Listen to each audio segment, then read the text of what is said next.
What up, pimps? Just want to give some context on this video. My friend Billy, aka Mental, he recently signed to Complexity's Halo team, so I wanted to make some shirts for him.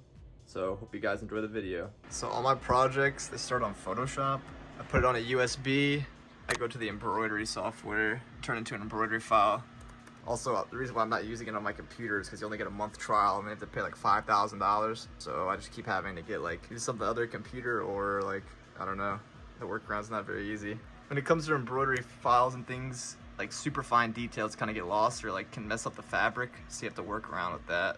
Once I get into this format, I put it on the USB, then I put it on the machine, and then before I ever put it on the shirt, I make sure to I'll put it on stabilizer fabric, which I think I have the test one here. Yeah, right here. The black didn't really work out very well. It kind of goes, you can see it kind of goes on top. I mean, I can trim this part off here, but it just would be annoying to work with. But you always want to do a test run before you put on the fabric or on the shirt. So what I do is I just use cutaway fabric and then underneath tear away. You can make sure like it looks good. But like I said, the weird spot, how it is on the embroidery file is still kind of there, but it's so small, no one's gonna really ever notice when you look like this far away. Just something to think about. Like, you don't need to beat yourself up over the super small details. So when I put the hoop on, what I like to do is I use a measuring tape. I did 4 down, 3 to the right, and then I use this little needle to mark it, and I'm gonna put the hoop on. So once you get the hoop on, you want to tighten it till like you can feel that there's tension. You also want to pull the shirt in all the sides, so scrunched up, and then the design gets all messed up. But you don't want to like pull too hard because then you stretch it out. Or I'm about to check to see if the stabilizer fabric is all the way under the hoop, which it looks good from what I was looking at earlier. And then I'm gonna put it on the machine, and we'll go from there.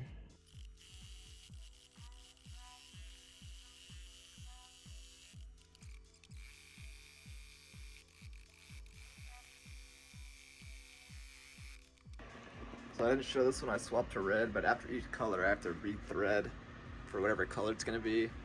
So like I started with the gray, and then I changed to the red, and then I'm not doing white for the text. So I'm gonna show the recording of that through the text.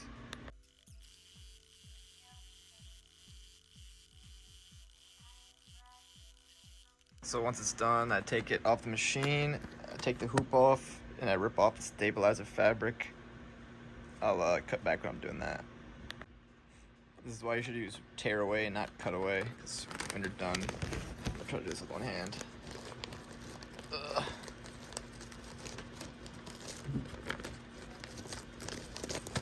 You can just rip off the stabilizer fabric that easily.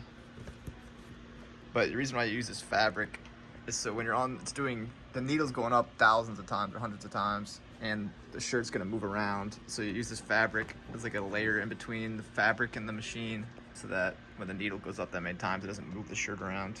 You get like bad quality. But I'll cut back to once I show you the front. So here's the design on the shirt. If you look really closely, you can see some of the white, like on the red, there's white coming through. That's because the bottom thread is this white bobbin.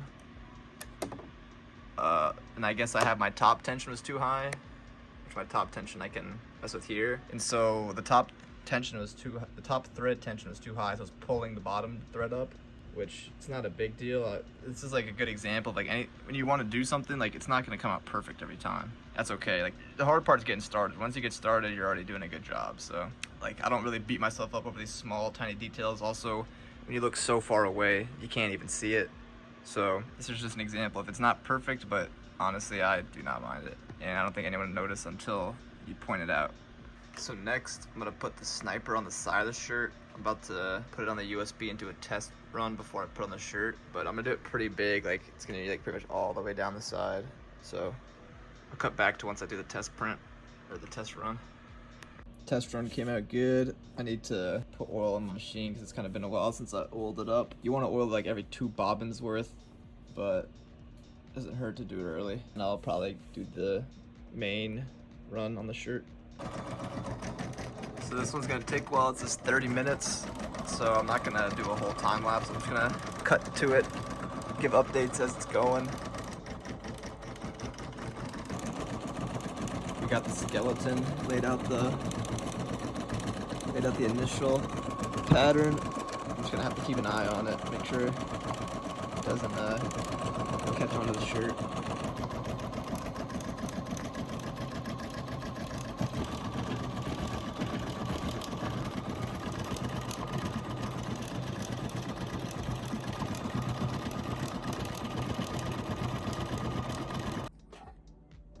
God, Lord, I guess I gotta do like this. This is why this tearaway is just the best. I'm gonna do this with one hand. I started off embroidering with cutaway, and that would have been a bitch to cut out. If you ever get into embroidery, get tearaway. Alright, it's kind of hard to tell, but this is the side of the shirt, right underneath the arm. Like, again, it doesn't come out perfect, but that just gives it character. Oh no, you know what I mean? I could beat myself up, or I could just live with it, and always when you look far away, you can't really tell. Don't let perfection hold you back from, you know, starting a project or getting something done. But now I'm gonna end it. We're gonna put the Halo logo right here on the sleeve. I'll probably do it in red. I think red would be sick. So I'll cut back once I get that hooped up. I'm gonna be using this little hoop right here. So cut back when I got that set up.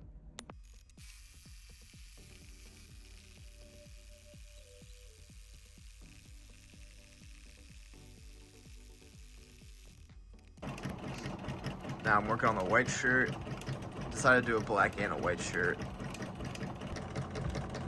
Onto the red now, the logo.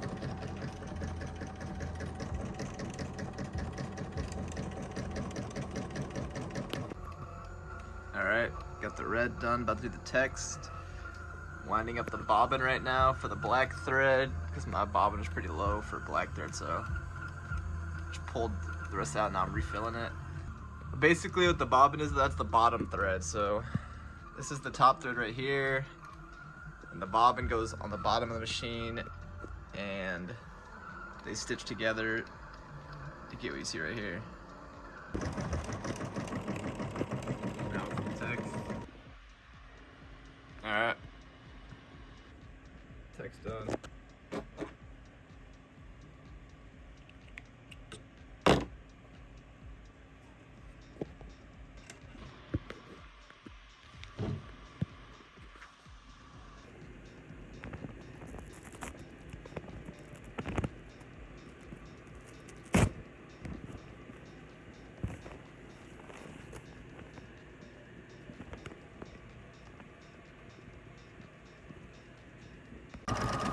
Alright, started the sniper. It's gonna take 25 minutes. Also, red on me! Also drinking a smoothie. It's currently noon on Sunday. So far so good. Arsenal game over. We got Rops versus FaZe on Nuke. Wow. Alright, now it's time for the Halo logo. I gotta hoop it up still, and I'm about to thread the top thread. I put the red bobbin in just now off camera. So I'll cut back once I got the hoop on. It's all set up.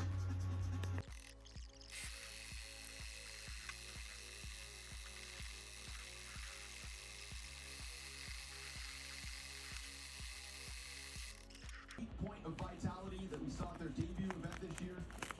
How long would it take to get ROPS integrated into a system that could compete in the S tier of Counter-Strike? About 45 minutes. Yeah, it looks like we've got that first. It's hard to film this with one hand. Eh.